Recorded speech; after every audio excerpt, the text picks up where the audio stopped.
What is up, 2K crew? Yes, it is that day. It is Sunday. It is that day of the week. It is podcast day. For those of you listening on the audio podcast, it's Tuesday.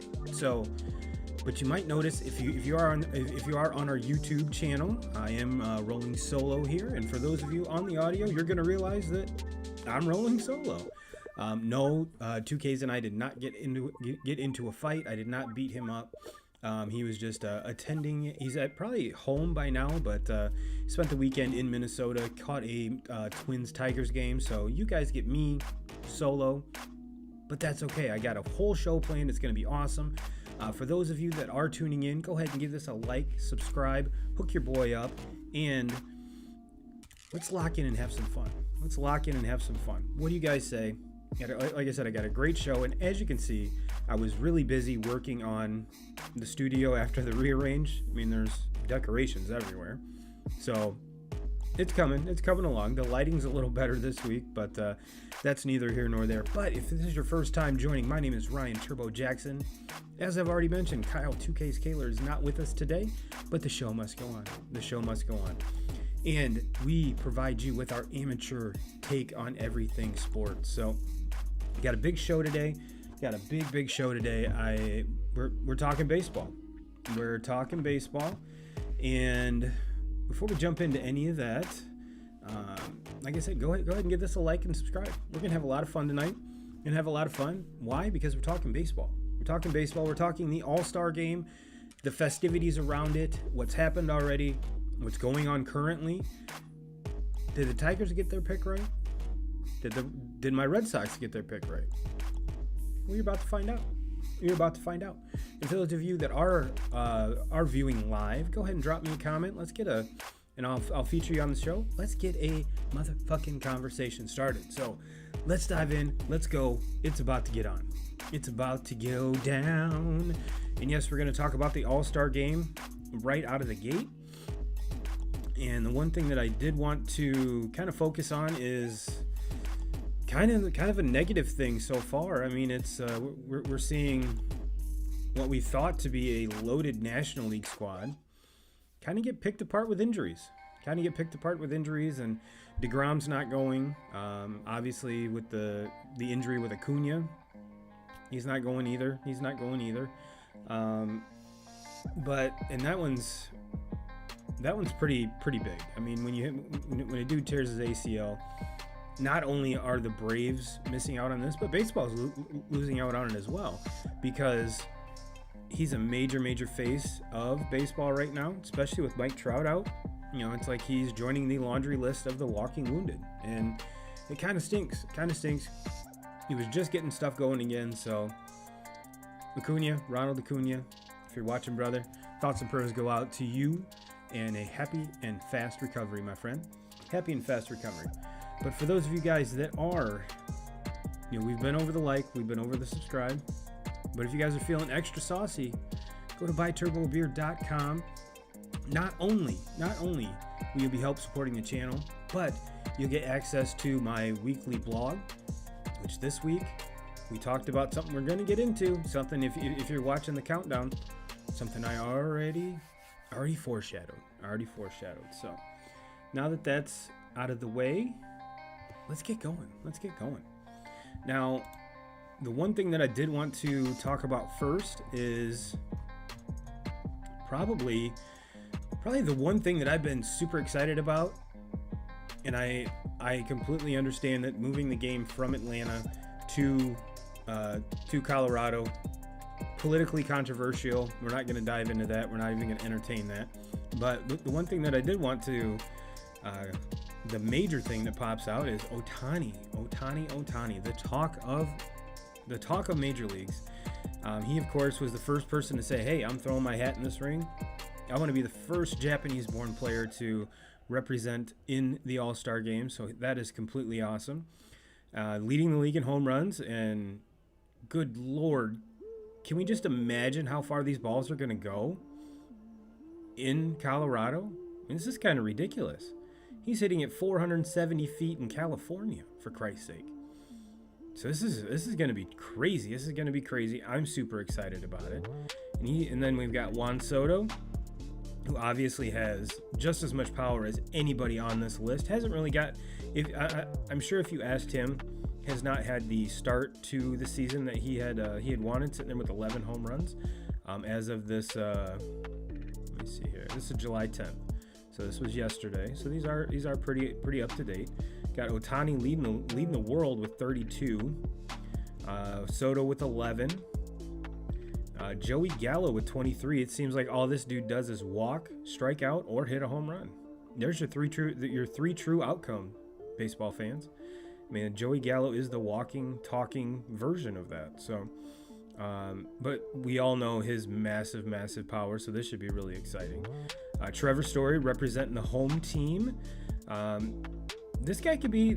This could be the sleeper, ladies and gentlemen. This could be the sleeper if you are putting money on this. I would definitely check that out. And continuing on, Matt Olson with 21 home runs. And Trey Mancini with 15. And Salvador Perez with 20. I mean, dude is crushing it even for a catcher. And then lastly, I think it's the last one.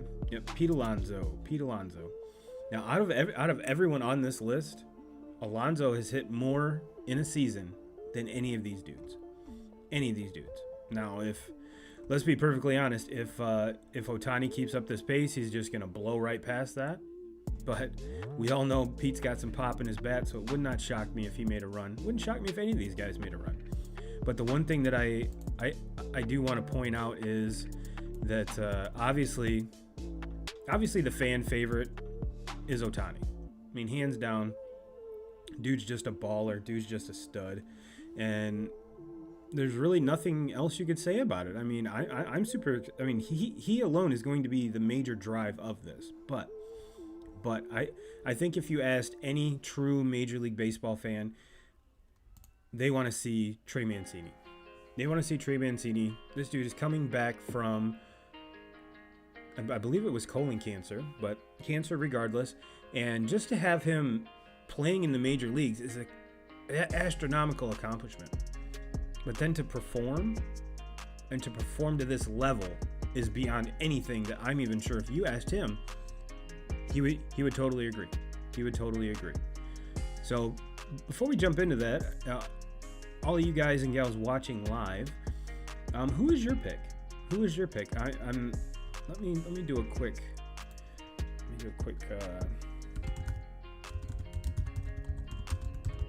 home run derby odds. Okay. All right, there we go. DraftKings. If you guys want to follow, if you want to see where I'm looking, it's dknation.draftkings.com. And I had no idea. Nope, we're not going to use that one because this is all prop bets. So let's not use that one. See what Vegas Insider has. I know I should have probably had this up and running before the show, but yes, Ohtani is favored at plus 325. And our boy Trey Mancini, like we just talked about, is the dark horse here at plus 1100. Soto at plus 900. Salvi Perez at 8 plus 800. Trevor Story plus 700. Matt Olson plus 650. Pete Alonso at plus 500. And Joey Gallo at plus 450. Plus 450. Now, if you ask me, and yes, I do have a little bit of money on the line because these are, let's be honest, this is part of an exhibition. You never know what's going to happen. I did drop a little coin on the favorite, of course, but I did drop a little bit on Soto because I think it's just Juan Soto. I can't wait to see what kind of antics he pulls. I'm just excited for him being there, and I'm ready to see it. I'm ready to go. And yeah, those are my two picks. Take him to the bank. However, I will warn you. I was on a good little run. That run has ended. So hopefully this is what gets me out, gets me on a winning streak because Turbo needs one. But just to kind of give you guys an update, I am still running on the same $25 that I put in for March Madness, so I'm not doing too bad. And I'm still waiting on my Suns to win the NBA title. cash in on that big time. So yes, super excited about that. Super excited. Excuse me. Yeah. Get a little drink here. Everybody watching live, who's your pick? Let me know in the comments. Let's get a conversation started, folks. I see you here. Don't be shy. Let's move on to the next one. It's the MLB Futures Game, and I was super stoked about this, and just because A of the rosters. I mean, if you, and this is one of those telltale signs, like if you are a card collector, you've already been hearing about these guys, some of them for 3 and 4 years now, and some of them it might be your first glimpse at them, or even all of them live. So just to kind of give you an idea of who I was looking out for. I wasn't actually, until the game started, but Drew Waters, the outfielder from Atlanta, had a hell of a game. I was obviously super stoked to watch Jeter Downs, shortstop from the Red Sox, of course. Some of the other ones that kind of popped out is Edley Rushman, the first overall pick a couple years ago for the catcher from Baltimore. Euloki Cespedes, yes, Yoenis Cespedes' brother for the White Sox. He's an outfielder.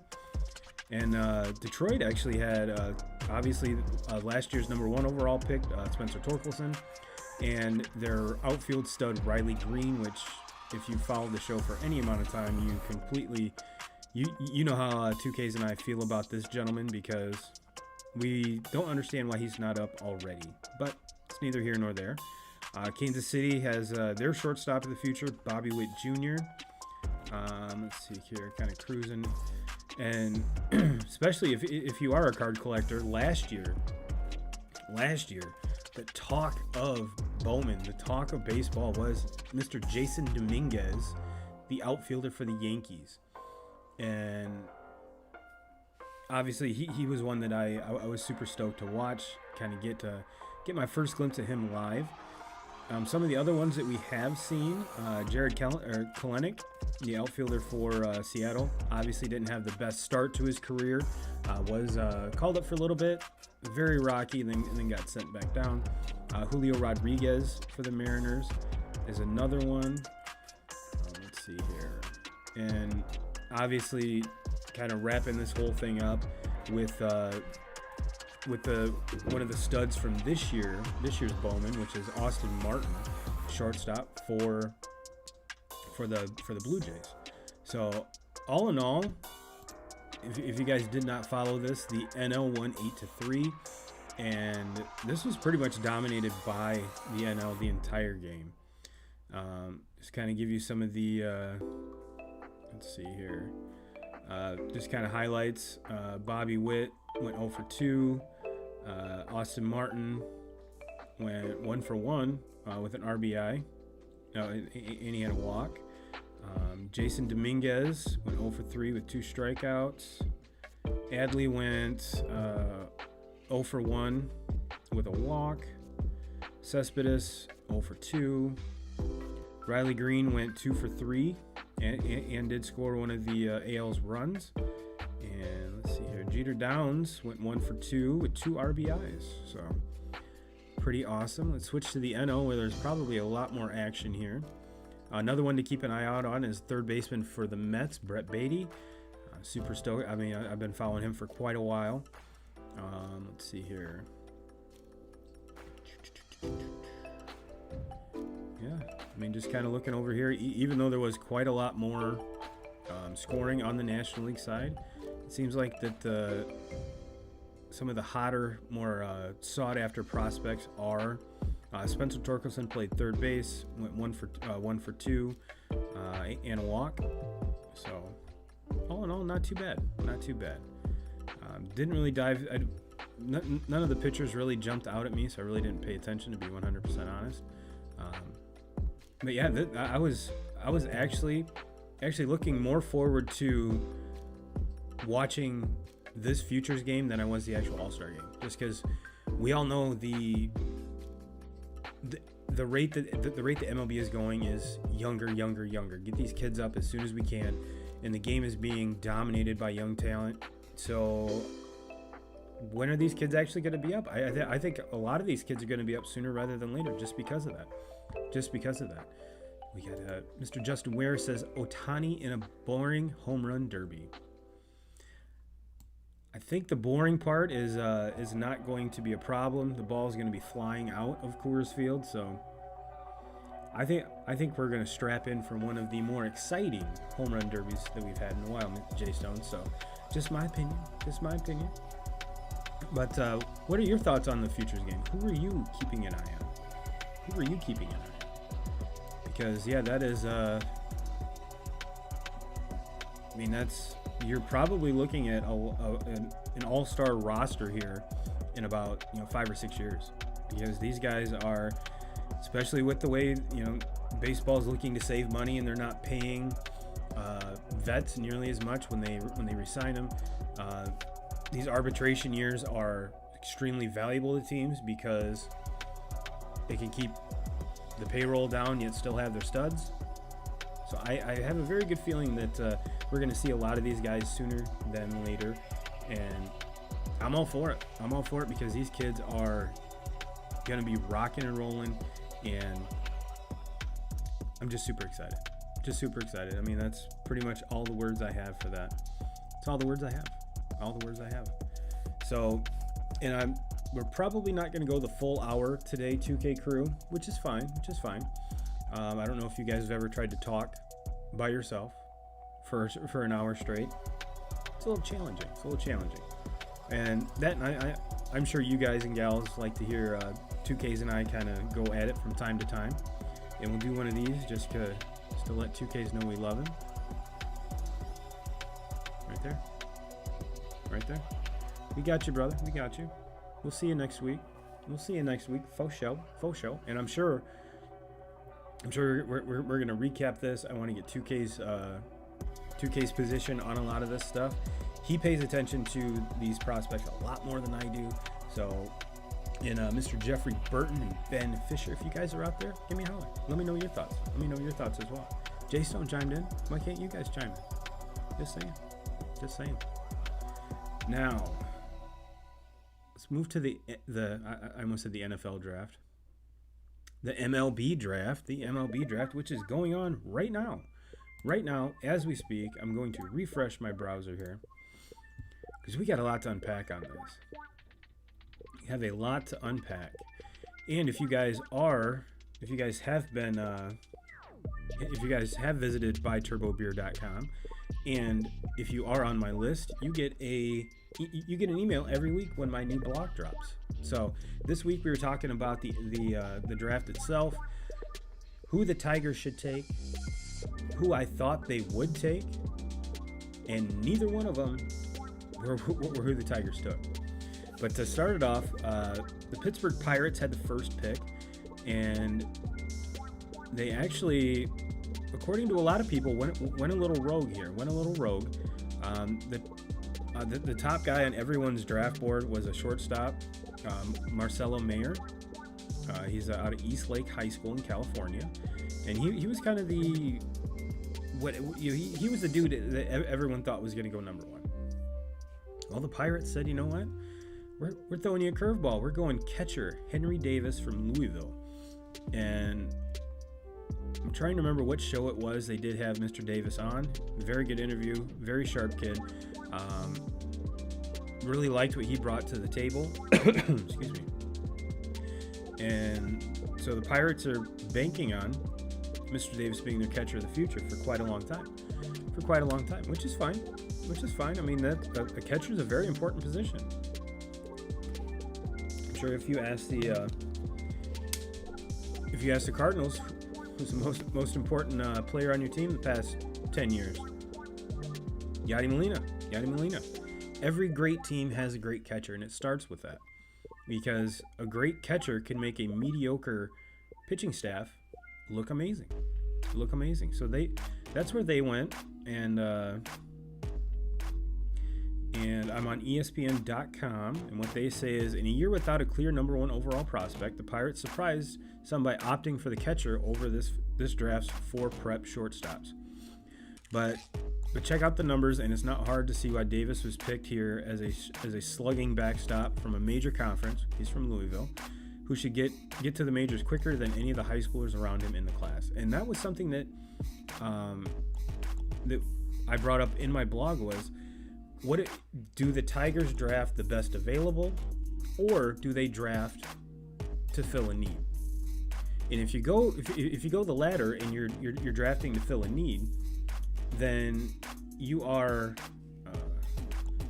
obviously looking at a shortstop, and in a top-heavy shortstop draft, and all of these shortstops are high schoolers.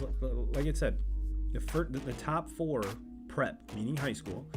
So if you're the Tigers and you want to compete, what I think is in the next 1 or 2 years, these shortstops aren't going to be ready in 1 or 2 years. They're going to need time in the minors, develop their game like they would be in college. Or do they take the best available, which the Tigers had the 3rd pick, I believe. Yes, the 3rd pick. Do they go one of these stud pitchers from Vanderbilt? They're proven.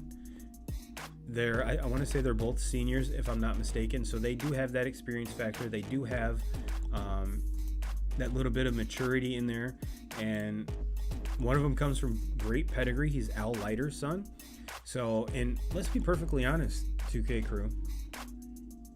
Vanderbilt pumps out probably if you're going to compare apples to apples, and if you compare Vanderbilt's baseball team to Alabama's football team, the percentages of folks that play on those two teams that get drafted,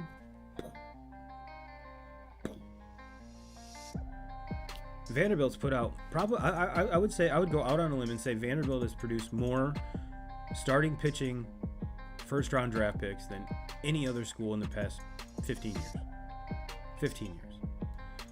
So speaking of it's Jack Leiter, right-handed pitcher from Vanderbilt, went number 2 to the Rangers. Rangers are an up-and-coming team, ladies and gentlemen.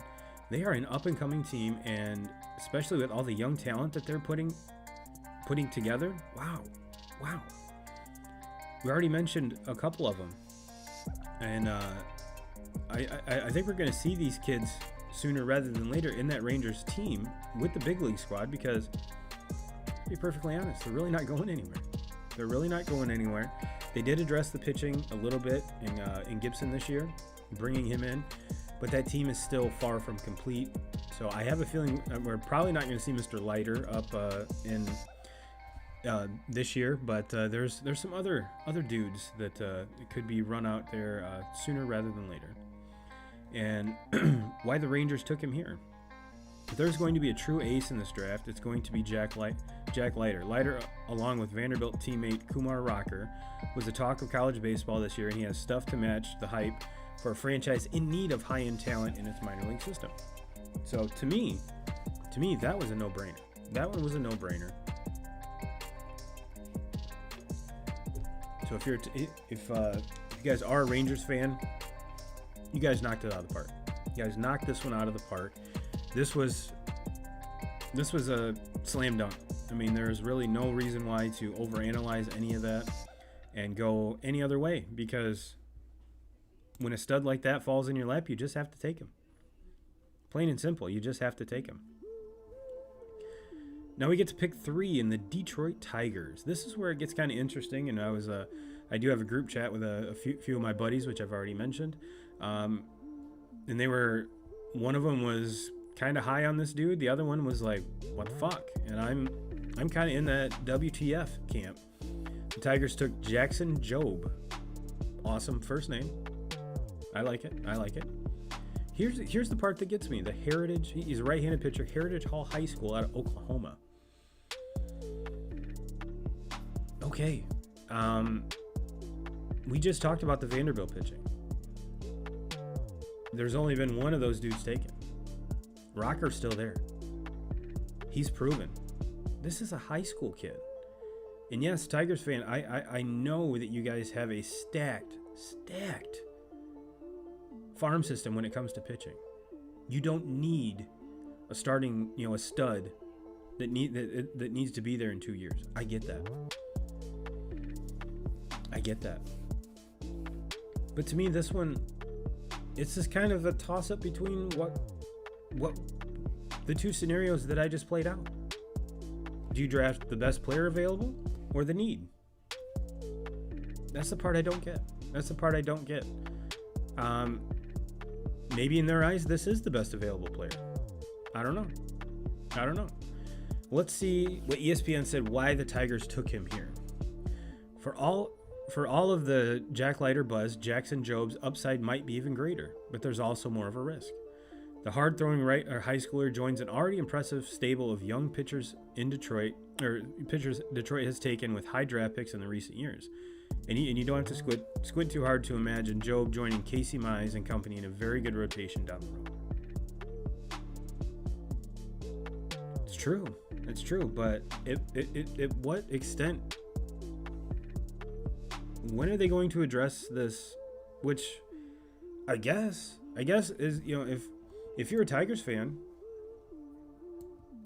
this must signal that you guys are, the front office is planning on paying for one of these free agent shortstops, which is fine. Maybe their window to win is a lot smaller than what I'm giving them.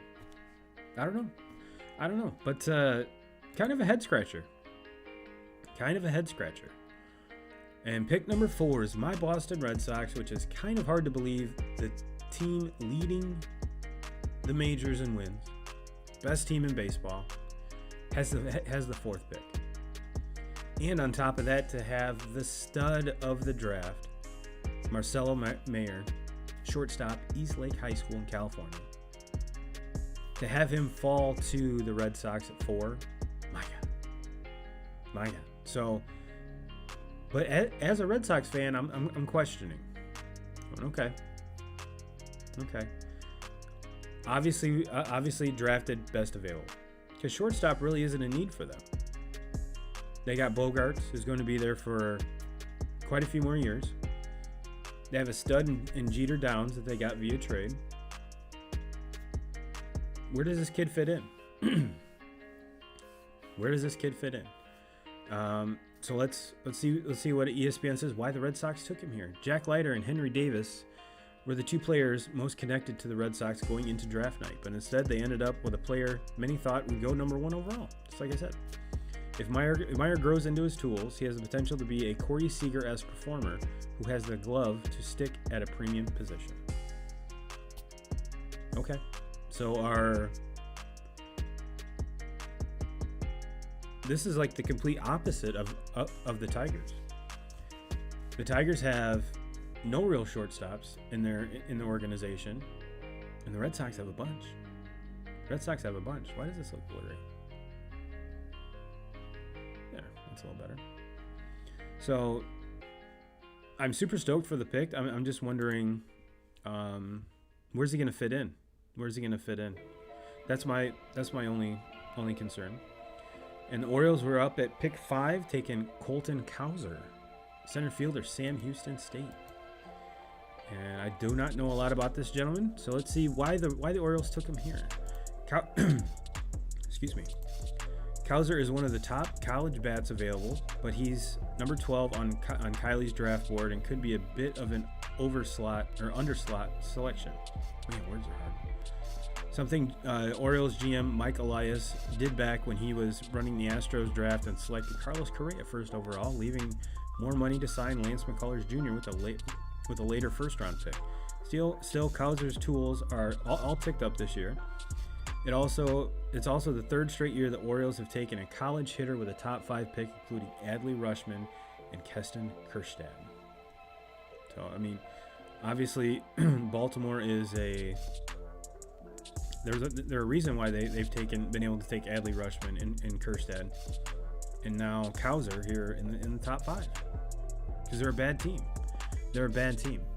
And so if Cowser is the hitting stud that everyone says he is, I'm cool with it. And be a slugger playing center field. Even better. Even better. Number 6 is the Diamondbacks taking a shortstop out of another high school shortstop out of Texas, Jordan Lawler. Let's see why the Diamondbacks took him. Anytime you can get a player ranked number 1 on draft boards and the number 6 overall pick, or with the 6th overall pick, you have to be excited. Lawler has above average tools across the board, the best glove of this year's 4 highly touted prep shortstops, and the potential to grow into an all-star level player at the position.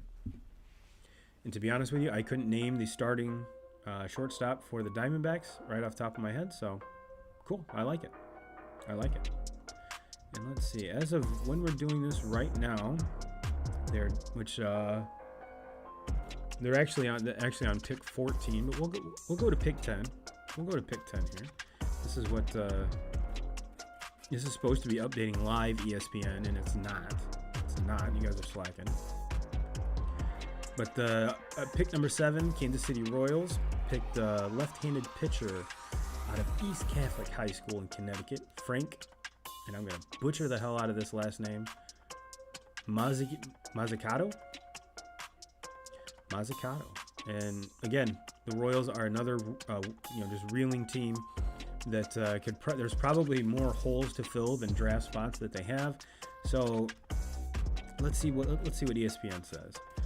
This certainly qualifies as the most surprising pick so far, as the Royals pass on Kumar Rocker, the Vanderbilt kid like we talked about, to take the high school lefty from Connecticut. Few pitchers have seen their stock rise more this spring than Mazzucato.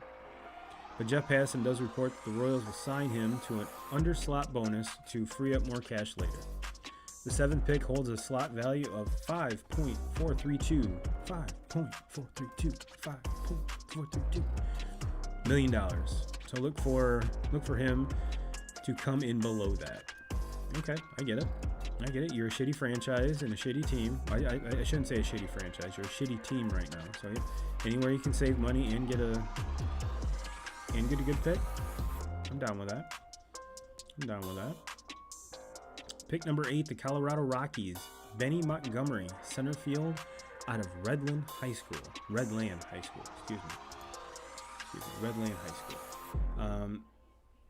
Again, this is a dude that I have not followed, so let's see why the Rockies took him here.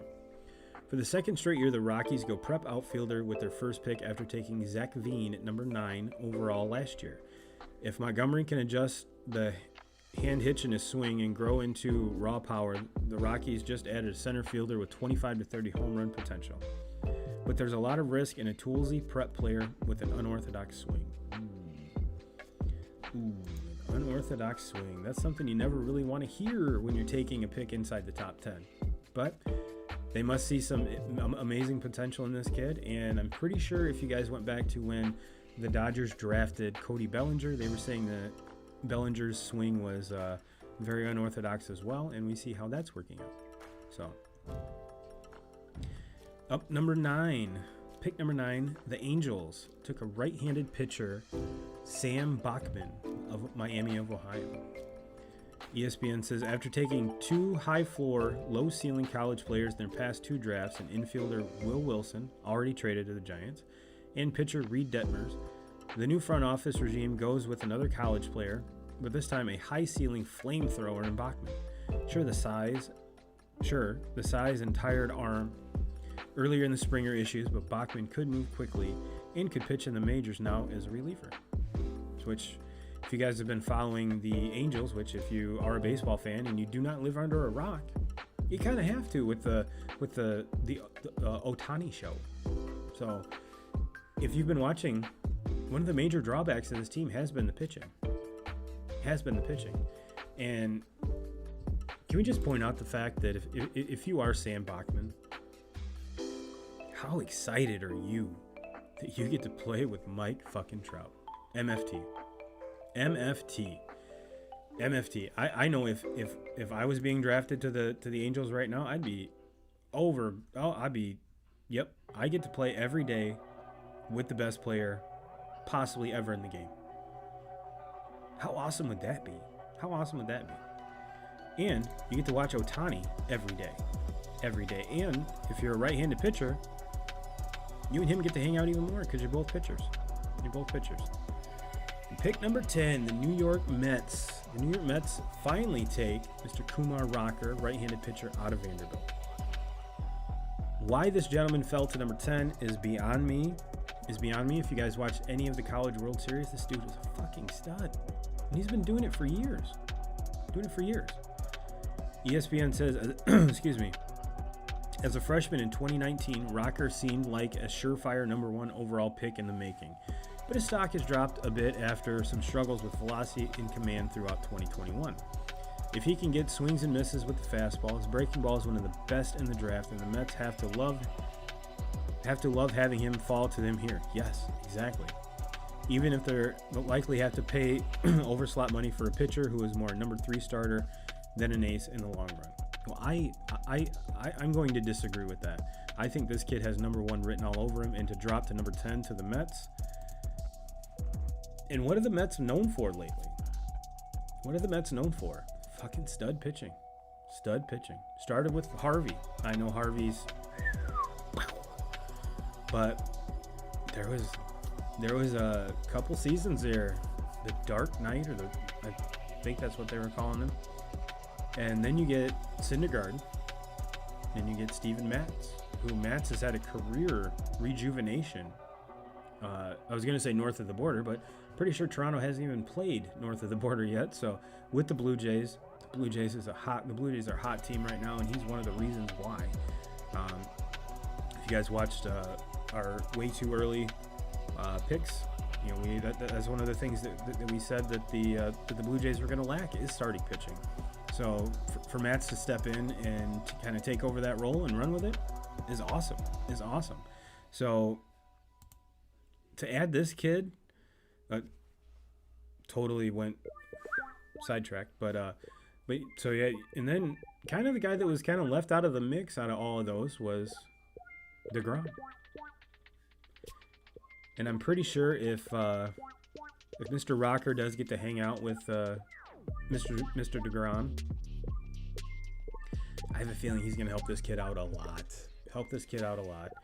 And yeah, to me, like I said, falling to number 10, this was a gift. This was a gift for the Mets. And let's just see if the Mets can actually get some bats rolling. And kind of, once this kid gets up there, and sky's the limit. Well, I did update, and we'll go through pick 13, and then we'll move on. Pick number 11, the Washington Nationals, Brady House, shortstop, Winder-Barrow High School in Georgia.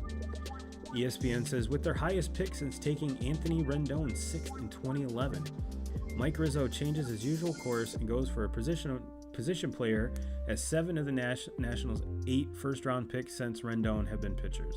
But House follows Rizzo's preference for high upside talent, and Kylie has described House as the prep player with the most upside in the draft.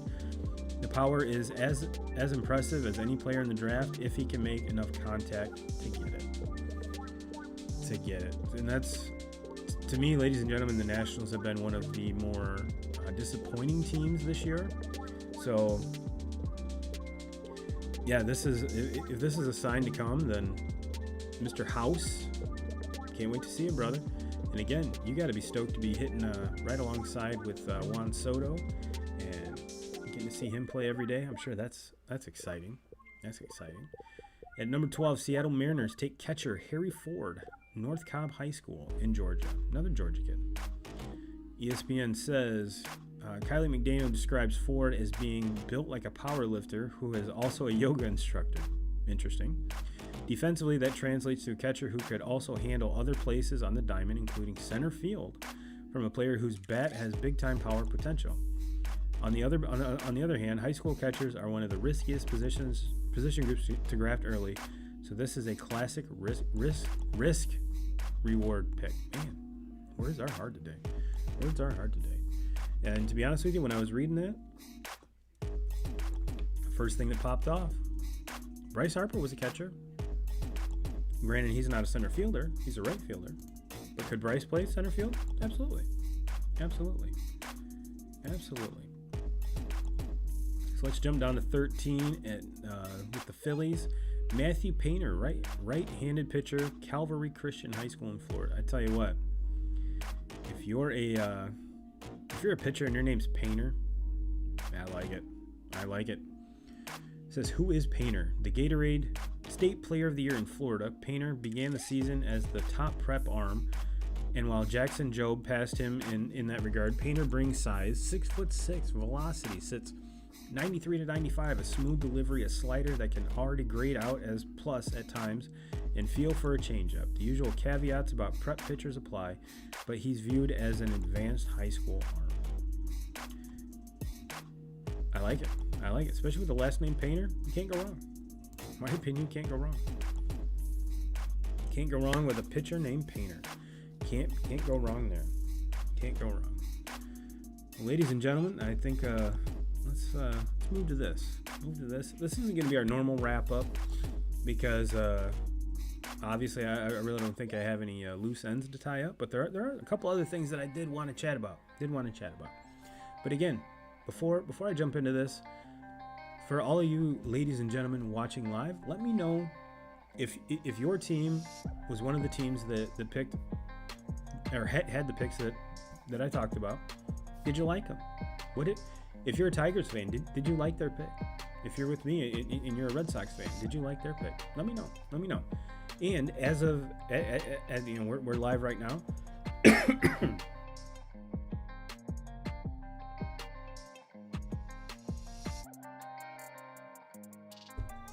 Oh wow! Didn't want to blow your eardrums out there, 2K crew. But if your team hasn't drafted, who do you think they're going to draft? Let me know in the comments. Let me know. And one of the things that I did want to get to is let me check, make sure I have,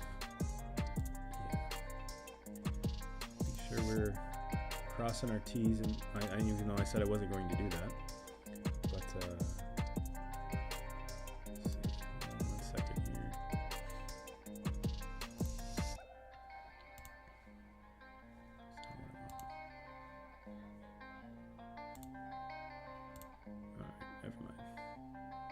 There we go. I don't know why that took me so long. I do apologize, ladies and gentlemen. But yeah, we are. Let's wrap it up with this. Do you think now? I'm trying to think how I should approach this. So, kind of like if you guys watch the countdown. I pose this question: how will the Acuna injury affect the Braves? I think the better question is, how does the injury affect Acuna?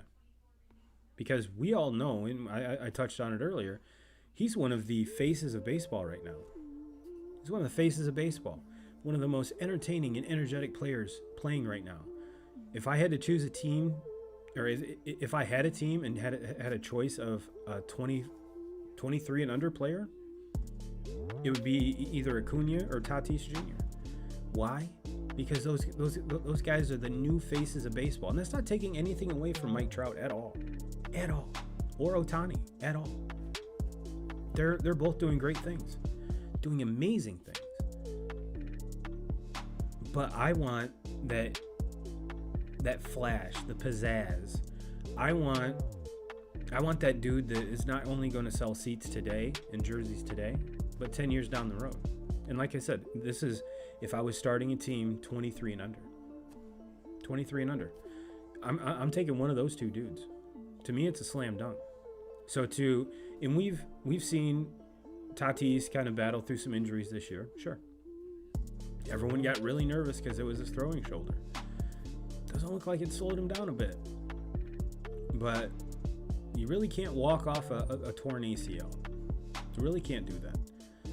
And yes, we've seen many athletes. Even the one that jumps out the most is Adrian Peterson, when his whole knee exploded, and he came back and almost broke the single season rushing record that year. So there's no doubt in my mind that he can come back from this and be 100% fine for the rest of his career. I have no qualms about that. And when I mentioned the Nationals kind of being very underwhelming this year, the Braves have been extremely underwhelming. When the Mets are leading that division and they're like 2 or 3 games over 500, who would have ever thought that the Braves would be under 500? Now, before you say it, before anybody says it, yes, I know that pitching staff has been riddled with injuries. I get it. Not getting Soroka back this year hurts them a lot. But is it going to be good for Acuna long term? Because, yes, the Braves have been kind of hanging around there. They're 3 or 4 games back of the Mets. But even if they do make the playoffs, I think last year's team is better than this year's team. And they didn't have Soroka last year. Obviously, with Ozuna doing whatever the hell it is he's doing, I have a very good feeling we're not going to see Mr. Ozuna back. Maybe forever. That's something that is obviously beyond the team control. I get that. But would it be beneficial for Acuna to sit out this year? Yes, I know he's super young. I get that. Let me know your thoughts, guys. Am I completely off base here in saying that I think it's going to be beneficial to him in the long term? Because I really do. Now, if you tell me that, if the Braves are leading that division and it's a close race, my answer is completely different. But since I really don't see them making the playoffs, even though I have a feeling the Mets are excuse me, that even though I still believe that division is completely winnable, I think it might end up being better.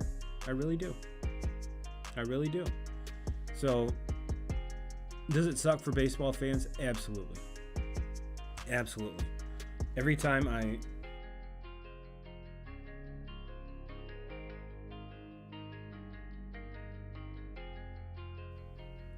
man, I don't know what it is. The last couple live shows I've done, I did my Tuesdays with Turbo on Facebook, and another. I don't know. Maybe I'll just have to start taking a lozenge before my shows. I don't know. But let me know your thoughts, ladies and gentlemen. Let me know your thoughts. Let me know your thoughts on your teams. Let me know your thoughts on who you're rooting for in the home run derby. Even though, for those of you on the podcast side, you're going to hear this on Tuesday, and I do realize that. But and the reason I say that is the home run derby's tomorrow. It's Monday. So I do apologize for that, but schedule's our schedule, man. Schedule's our schedule. But you will be able to hear this Tuesday morning before the All-Star game, before the game itself, which is the most important thing. Ladies and gentlemen, I think I'm going to hop off before I have another coughing fit, and hopefully did not blow your eardrums out. And thank you for joining me. I know these solo shows probably are not the most entertaining, but the show must go on. I shouldn't say we don't take weeks off, because there has been a couple, but normally we don't. We try to bring you the content every week. But on that note, ladies and gentlemen, I am going to hop out of here. You guys have a great week. Don't forget to like, subscribe, share this around, drop a comment. Let's get a conversation started. And if you are feeling super saucy, go to buyturboabeer.com and help support the channel financially there as well. We would super appreciate it. And again, if you do go to buyturbobeer.com and hook us up with a donation, you will be added to our list. And every week when I publish my blog, you'll get an email notification letting you know it's live, and you can go ahead and read it. So That's all I got. That's all I got. For those of you that stuck around this whole time, I do appreciate it. We love you.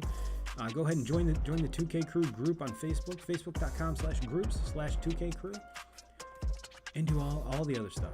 All the other stuff. And for those of you that do support us, we do love you unconditionally. I'll see you guys and gals next week. 2Ks will be back next week. And until then, Jim Rome, we're still coming for you.